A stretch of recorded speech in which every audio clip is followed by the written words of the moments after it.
है? चलिए अभी अभी जमा है।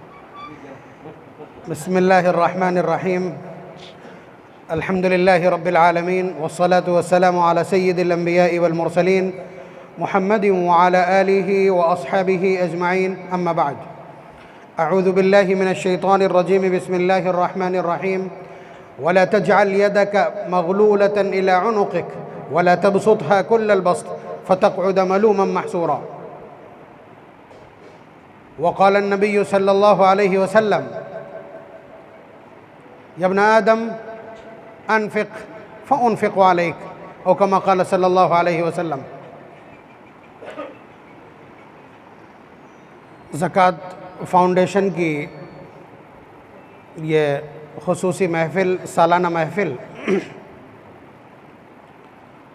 ज़ाहिर सी बात है अभी तक जो गुफ्तगू हुई है मेरी गुफ्तगू उससे अलग होना है, इसलिए कि मुझे चूँकि ये ख़ालिस इस्लामी मसला है, इस्लाम के फ़ंडामेंटल से रिलेटेड है और इस्लाम के मूल सिद्धांतों में से एक सिद्धांत से बिलोंग करता है, यानी ज़कात से, तो उसकी सरपरस्ती, उसकी निगरानी बहुत नाजुक मसला है, बहुत अहम मसला है। तो ज़ाहिर सी बात है मसाइल की निगरानी मेरी ज़िम्मेदारी रही। सबसे पहले तो उस सिलसिले में ज़कात ये इस्लाम का एक बुनियादी रुकन, एक फंडामेंटल पिलर है कि जिस पर इस्लाम की बुनियाद कायम है। मिजाज क्या है इसका, इसके पीछे आप जानना चाहें बहुत आसान है। अल्लाह तबारक व तआला ने माल को आजमाइश, परीक्षा और एग्ज़ामिनेशन का एक ज़रिया बनाया। वैसे भी इंसान का पूरा वजूद इम्तिहानी सवालात से भरा है। अल्लाह ताला का इरशाद, इन्न सम्अ वल बसर वल फुआद कुल्लु उलाइका काना अन्हु मसूला। ये आँख, ये ख़ुद एक क्वेश्चन है, एक सवाल है, और इसी तरह से दिल, इन सब के बारे में आपसे सवाल किया जाएगा। तो इंसानी ज़िंदगी पूरी की पूरी, तो इसी तरह से माल, बल्कि नबी अकरम सल्लल्लाहु अलैहि वसल्लम ने तो इससे आगे बढ़कर के इरशाद फरमाया, लिकुल्लि उम्मतिन फितना, कि हर उम्मत के लिए कोई ना कोई फितना था, कोई ना कोई कसौटी थी, कोई ना कोई आजमाइश की चीज़ थी। मेरी उम्मत के लिए सबसे बड़ी आजमाइश क्या है? माल है। तो यहीं से आजमाया जाएगा, उसी आजमाइश को। ये सारी परीक्षाएँ हैं। इस्लाम के जो 5 बुनियादी अरकान हैं, बिलखुसूस इनमें से 4 ये ख़ास तौर से परीक्षा है, इसलिए कि आपने दावा किया ला इलाहा इल्लल्लाह, अल्लाह के सिवा कोई कुछ नहीं है, अल्लाह के सिवा कोई कुछ नहीं है, ये आपका दावा था, ये आपका क्लेम था। उस पर 4 फैक्ट मांग लिए अल्लाह तबारक व तआला ने।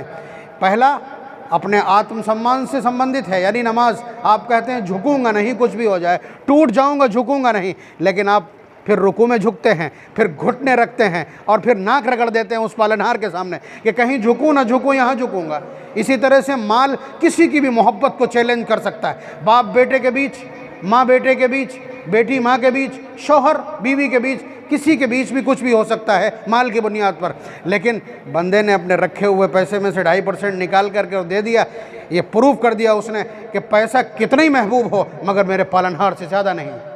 तो वो जो आपका क्लेम है उस पर ये फैक्ट्स है। इसी तरह से रोज़ा है कि आप अपनी सेहत के लिए बहुत कॉन्शियस होते हैं, लेकिन जैसे अल्लाह का हुक्म आया कि सुबह से शाम तक नहीं खाओगे, नहीं खाएंगे, मर जाए, कुछ भी हो जाए, नहीं खाएंगे, रोज़ा रखेंगे। इसी तरह से हज भी है, हज भी एक आजमाइश है। तो एक आजमाइश है। मिजाज, अल्लाह तबारक व तआला इससे राज़ी होते हैं। नबी अकरम सल्लल्लाहु अलैहि वसल्लम की सीरत से मुताल्लिक़ मैंने ये आयत तिलावत की है, पारा नंबर 15 सूरह बनी इसराइल की है। अल्लाह तबारक व तआला अपने हबीब को लाड से समझा रहे हैं, तो लाड से समझा रहे हैं। हुआ ये था, आप देखिएगा कि नबी अकरम सल्लल्लाहु अलैहि वसल्लम को माल खर्च करने से मुताल्लिक़ क्या तबीयत इनायत की गई। हुजूर के पास एक बच्चा आता है और आकर के कहता है कि अम्मी ने एक कुर्ता मंगाया है। तो नबी अकरम सल्लल्लाहु अलैहि वसल्लम ने फरमाया कि बेटा इस वक्त मेरे पास यही कुर्ता है सिर्फ जो मैंने पहन रखा है, ऐसे वक्त में आना जब मेरे पास वसात हो, इंशाल्लाह इंतज़ाम कर दिया जाएगा, या जैसे ही आएगा वैसे इंतज़ाम कर दिया जाएगा। वो बच्चा गया अपनी वालदा के पास, उसने जवाब दिया और उसके बाद फिर आ गया, कहने लगा कि अम्मी ने कहा है कि यही वाला कुर्ता दे दीजिए। नबी अकरम सल्लल्लाहु अलैहि वसल्लम ने वो कुर्ता उतारा और उसके बाद उस बच्चे के हवाले कर दिया। नमाज का वक्त हुआ, नमाज का वक्त हुआ, हज़रत बिलाल ने तकबीर कही है। नबी अकरम सल्लल्लाहु अलैहि वसल्लम हुजरे मुबारका से वापस बाहर तशरीफ़ नहीं लाए। हज़रत बिलाल रज़ी अल्लाह ताला अन्हु देखने गए, वो भी वापस नहीं आए, तो बाकी सारे सहाबा पहुँच गए हुजरे तक, तो देखा कि नबी अकरम सल्लल्लाहु अलैहि वसल्लम इस तरह से सिमटे हुए बैठे। बात समझ रहे हैं कि जो कुर्ता था वो भी दे दिया है, अब नमाज के लिए ये सूरत हाल है। तब ये आयत उतरी है, वला तजअल यदक मगलूलतन इला उनुक़िक, कि आप इतने बखील भी ना बन जाइए कि अपने हाथ बांध लें आप, वला तबसुतहा कुल्लल बस्त, और न इतना खोल दें फतक़उद मलूमम महसूरा, कि आप पशीमान होकर के फिर सिमट के बैठ जाएं। आप अंदाज़ा कीजिए जनाब मुहम्मदुर रसूलुल्लाह सल्लल्लाहु अलैहि वसल्लम का मिजाज अमवाल के ख़र्च करने में। एक दिन इसी तरह साहबी फरमाते हैं कि हुजूर ने नमाज़ पढ़ाई असर की, और जैसे ही सलाम फेरा तो हम लोगों को लांघते हुए, कभी ये मामूल नहीं था हुजूर का, लांघते हुए फ़ौरन अंदर तशरीफ़ ले गए। तो साहबा एकदम सरासीमा हो गए, घबरा गए कि आखिर वजह क्या है, खिलाफ मामूल। फिर हुजूर बाहर जब तशरीफ़ लाए तो साहबा को भौचक्का देखा, अचंभित देखा, तो फरमाया कि असल में सोने का एक टुकड़ा घर में रखा था जो तकसीम होने के लिए आया था। एक रिवायत ये है कि ज़कात का था, एक रिवायत में ये तज़किरा नहीं है, बैहक़ी की रिवायत है दोनों। तो नबी अकरम सल्लल्लाहु अलैहि वसल्लम ने फरमाया कि मुझे देखिए, नमाज क्या होती है? नमाज अल्लाह से करीब करने की इबादत है। इज़ा सल्लल अब्दु युनाजी रब्बा, कि बंदा जब नमाज़ पढ़ता है तो अपने परवरदिगार से सरगोशी कर रहा होता है, यानी इतना करीब होता है, जैसे कान के करीब होकर बोला जाता है, उसे मुनाजात तो सरगोशी कहते हैं। तो बंदा इतना करीब होता है। तो नबी अकरम सल्लल्लाहु अलैहि वसल्लम ने एक जुमला इरशाद फरमाया कि मुझे ये पसंद नहीं हुआ कि अल्लाह के और मेरे बीच में वो तबर हाइल हो जाए, वो टुकड़ा हाइल हो जाए। यानी दौलत अल्लाह के कुर्ब को रोकती है अगर वो सही जगह इस्तेमाल और अपनी जगह इस्तेमाल ना हो। उसके अलावा अगली एक और रिवायत देखिए, आप मिजाज देखिए कि आप अगर ख़र्च करते हैं तो क्या होगा, आप अगर ख़र्च करते हैं तो क्या होगा। ये बाबू अयादतिल मरीज़ की रिवायत है मिशकात की। नबी अकरम सल्लल्लाहु अलैहि वसल्लम ने फरमाया कि अल्लाह तबारक व तआला हिसाब लेने बैठेंगे और फरमाएंगे एक शख्स को बुला करके कि मरिज़तु फलम ताउदनी, क्या मेरे बंदे, ऐ इब्ने आदम, मैं बीमार हो गया था, तू मुझे देखने भी नहीं आया। तो वो कहेगा कि अल्लाह, आप कैसे मरीज़ हो सकते हैं, व अंत रब्बुल आलमीन, आप तो जहानों के पालनहार हैं। तो अल्लाह ताला फरमाएंगे वो तुम्हारा पड़ोसी बीमार हुआ था, तुम उसको देखने नहीं आए। इन उत्तहु वजदतनी इंदहु, अगर तुम उसकी अयादत करने आते तो मुझे पा लेते, इसी तरह से अल्लाह ताला फरमाएंगे कि ऐ इब्ने आदम, मैं भूखा था, तूने मुझे खाना नहीं खिलाया। जाहिर सी बात है, सवाल बड़ा अजीब सा है, सवाल बहुत अजीब सा है। तो बंदा कहेगा कि अल्लाह, आप तो जहानों के पालनहार हैं, आपको ज़रूरत नहीं पड़ सकती इसकी। तो अल्लाह ताला फरमाएंगे इस्ततअम अब्दी फुलानुन, कि मेरे फ़लाँ बंदे ने तुमसे खाना मांगा था, तुमने नहीं दिया। इन अतअमहु वजदतनी इंदहु, अगर तुमने उसको खाना खिला दिया होता तो मुझे वहाँ पा लिया होता।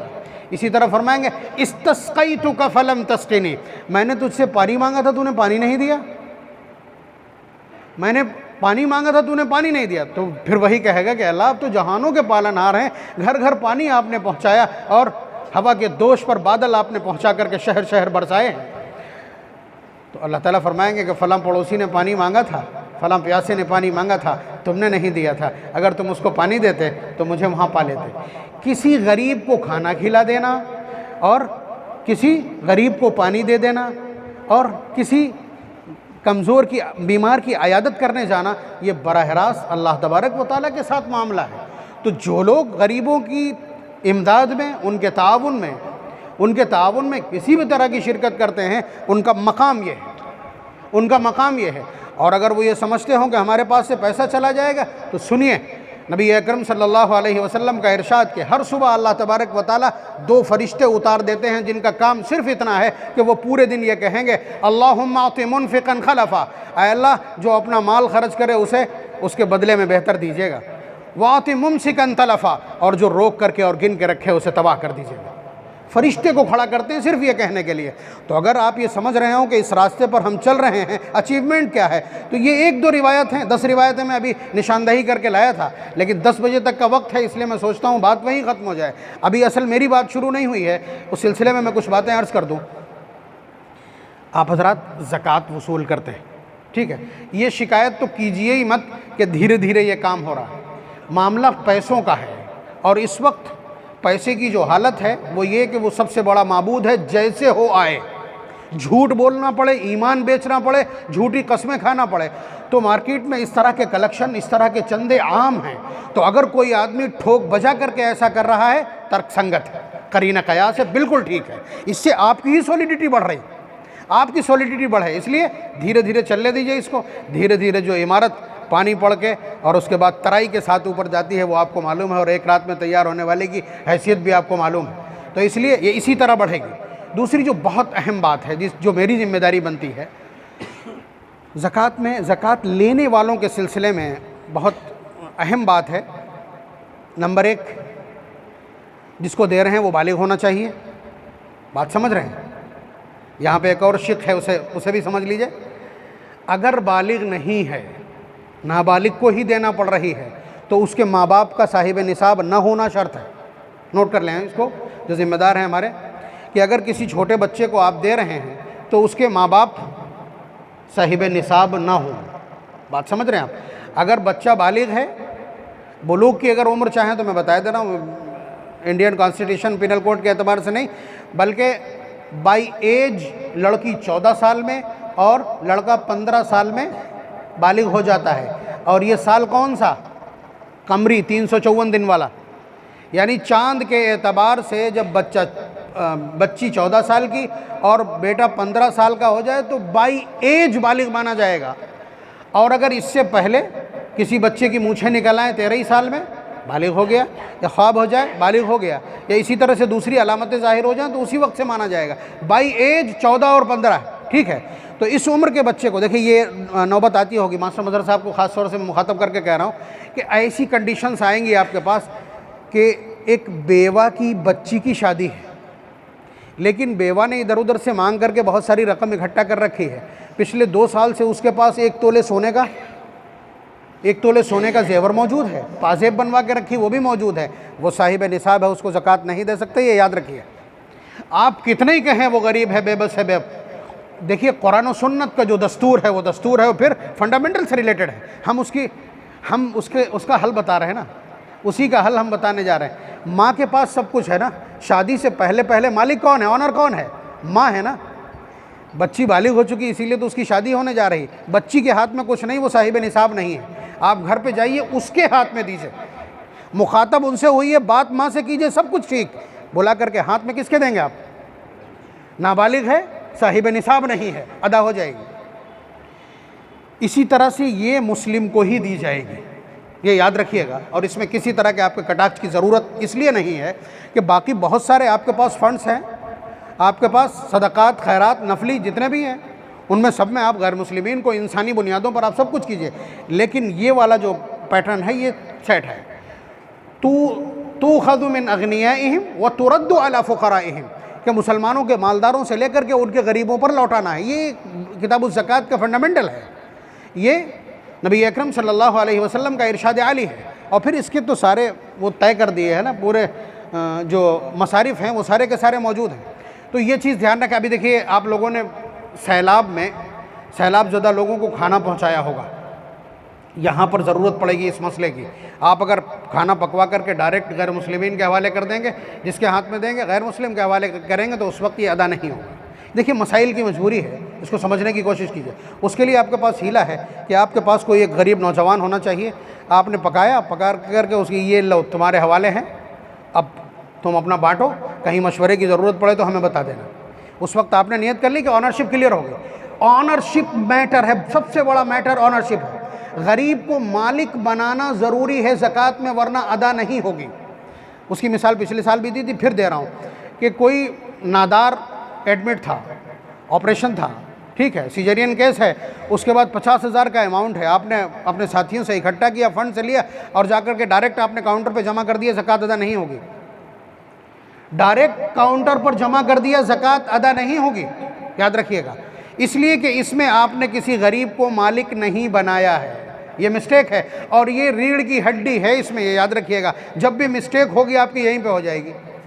तो ऐसे में क्या करना है आपको, मैं बता रहा हूँ तरीका, कि वो जो उस पर पड़ा हुआ है, बेड पे पड़ा हुआ मरीज़ है, आप गए, गड्डी हाथ में आपके, किलो कितना अदा होना है, ये इतने हैं, एक पल के लिए आपने उसके हाथ में दिया और फिर अगले ही पल ये कह दिया कि तुम कहाँ उठ के जाओगे, मुझे दो, मैं जमा किए देता हूँ। आपने उसके हाथ में दिया, फिर ले लिया, अदा हो जाएगा। अब जा करके काउंटर पे वही पैसा जमा करेंगे, अदा हो जाएगा। ऑनरशिप आ गई ना एक गरीब के हाथ में। ये तमलीक शर्त है, अब यहीं से शुरू होती। आप फ़िक़्ह की तमाम किताबों में जब ज़कात की परिभाषा और उसका डेफिनेशन देखेंगे तो तमलीक से शुरू होगा, यहीं से लफ्ज़ शुरू होता है, उसका डेफिनेशन यहीं से शुरू होता है। तो ये थोड़ी सी बारीकियां हैं जिन्हें आपको निगाह में रखना पड़ेगा। बर वक्त ज़रूरत पड़े फ़ोन आपके पास है कि ऐसे ऐसे ये हम तकसीम करने जा रहे हैं, बताइए इसमें कोई मसला तो नहीं है, या क्या हमको इख्तियार करना।